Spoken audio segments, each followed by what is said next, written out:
राम सेतु पर जब विवाद आगे बढ़ा और कोर्ट में सुनवाई हुई तो सबसे पहले सरकार ने इससे कहा कि इसमें कोई धार्मिक भावनाएं आहत नहीं हो रही हैं, लेकिन बाद में इस एफिडेविट को सरकार को वापस लेना पड़ा।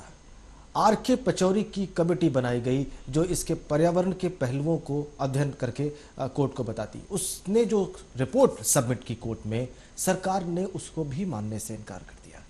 अब ऐसा क्यों हो रहा है? ये क्या मंशा है सरकार की, ये भी समझ लेना बहुत जरूरी है। डॉक्टर स्वामी, यहाँ पे ये बात भी समझनी चाहिए कि अगर सरकार वैज्ञानिक तथ्यों का हवाला देती है, अगर सरकार ये कहती है कि हमें आर्थिक लाभ होता है, आर्थिक लाभ वाले पक्ष पे तो आपने उनको बताया कि किस तरह से जो है, अगर आप रेलवे लाइन या रेलवे ट्रैक बनाते हैं तो वो ज्यादा वायबल है, वो ज्यादा लाभदायक हो सकता है, लेकिन आर.के. पचौरी जैसे विद्वान की रिपोर्ट को भी किनारे करना ये समझ में नहीं आता है। नहीं, उनका प्रॉब्लम समस्या है कि मैं शुरू से क्या है कि ये दो क्या कह सकते हैं, दो ध्रुव को पसंद यानी खुश रखने में इनकी मंशा रही है सरकार को शुरू से जी। एक है जो क्रिश्चियन है जी, सोनिया गांधी की, उसको खुश रखना है जी, जी।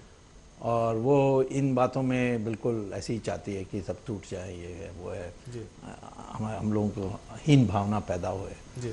और दूसरा है जो करुणानिधि है, जो जिसको नास्तिक भी कहना करेक्ट नहीं है, उसको भगवान में, वो हिंदू भगवानों का से उसको नफरत है जी।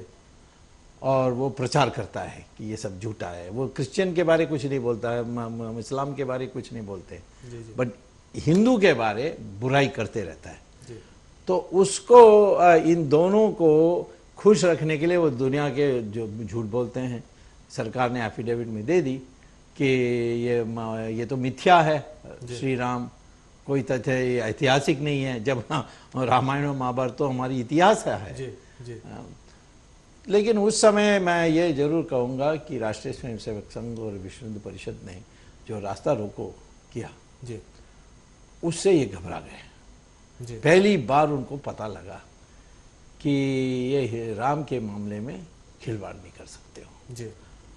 और बाद में अशोक सिंघल के को सबको बधाई देना चाहिए कि उन्होंने रोहिणी में 10 लाख लोगों को इकट्ठा किया जी। और कैसा इकट्ठा किया? सब मेट्रो में आए टिकट देकर। मैं मेट्रो का मालिक ने मुझे बताया, जो चेयरमैन थे श्रीधरन, उन्होंने कहा कि हमने कभी देखा ही नहीं कि कोई ऐसे आम सभाएं हो रही है और लोग आकर टिकट खरीद के जा रहे हैं। उस समय हमें 14 लाख रुपए एक्स्ट्रा मिली थी जी। तो रोहिणी समुंदर था और देश के सारे प्रमुख साधु संतों को उन्होंने इकट्ठा किया जी। और सब राजनीतिज्ञों को दूर रखा, परंतु मुझे राजनीतिज्ञों में नहीं गिना, हो सकता मेरा नाम स्वामी है इसीलिए स्वामी के इसमें कोई दो राय नहीं कि देश का बहुत बड़ा वर्ग आपको विद्वान और विचारक समझता है, राजनेता से अलग भी समझता है। वो जो आया पेपर में, फिर दूसरा दिन आया रंगीन फोटो, उससे माहौल टोटली बदल गई। और फिर सरकार को जब ये सारी बहस खत्म हुई तो न्यायाधीश, मुख्य न्यायाधीश ने कहा, देखो तुम्हारे इसमें ये नहीं बनेगा, ये राम सेतु को छोड़कर तुम कोई और रास्ता ढूंढो जी। और उस पर हम विचार कर सकते हैं, नहीं तो हम ये सारा परियोजना को रद्द कर देंगे जी। तो इन्होंने फिर कहा कि नहीं, हम एक बड़ा एक कमेटी बैठाएंगे, पचौरी कमेटी, ये है वो है। तो 5 साल बीतने के बाद उसकी रिपोर्ट आई जी। और वो तो और भी इनका हाल खराब कर दिया जी। उसने कहा कि कोई विश्लेषण नहीं हुआ, कुछ नहीं किया, हमने नया आधार कलेक्ट किया, इससे तो तूफान चल जाएगी, सुनामी में बर्बाद हो जाएंगे, विस्फोट होंगे, वॉल्केनिक होगा, जीवी मर जाएगी, तेल जो जहाज आने वाली जहाज जाएगी वो तेल छोड़ते जाएगी, प्रदूषण हो जाएगा। और जो आर्थिक लाभ की बोल रहे हैं वो भी गलत है जी। अब एक और पर्यावरण का भी फैक्टर सामने आ गया। वो उसने कहा कि इसमें पर्यावरण तो डिजास्टर है, ये तो कायाकल्प हो जाएगा, ऐसा उन्होंने कहा जी। और उन्होंने एक और बात कही कि ये जो कहते हैं कि इसमें लाभ होगा, क्या लाभ होगा? हमने कोई लाभ नहीं देखा, हमारी कैलकुलेशन का नष्ट होगा, नष्ट तो होगा ही। और जो बात चोट देने वाली बात है, वो है कि ये जो 4A मैंने ही सजेस्ट किया था, ये इसको ट्राई कर लो, क्योंकि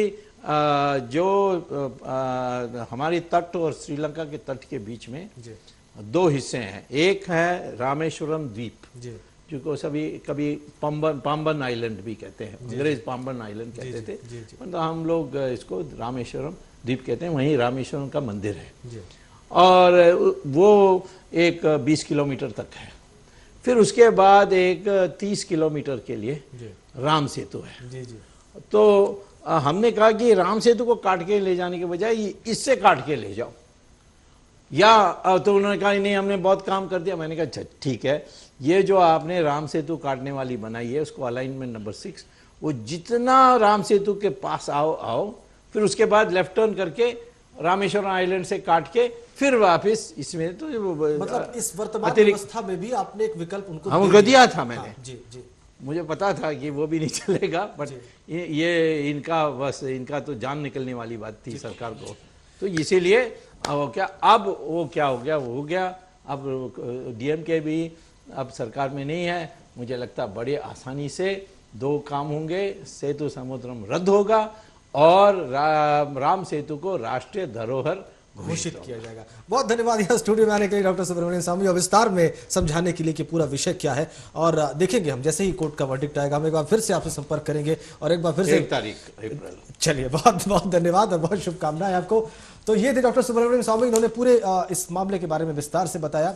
इस बारे में जब भी देश का सर्वोच्च न्यायालय फैसला देगा, हम न सिर्फ आपको खबर दिखाएंगे बल्कि डॉक्टर सुब्रमण्यम स्वामी की टिप्पणी भी आपको सुनवाएंगे। फिलहाल आज के लिए इतना ही। जय हिंद।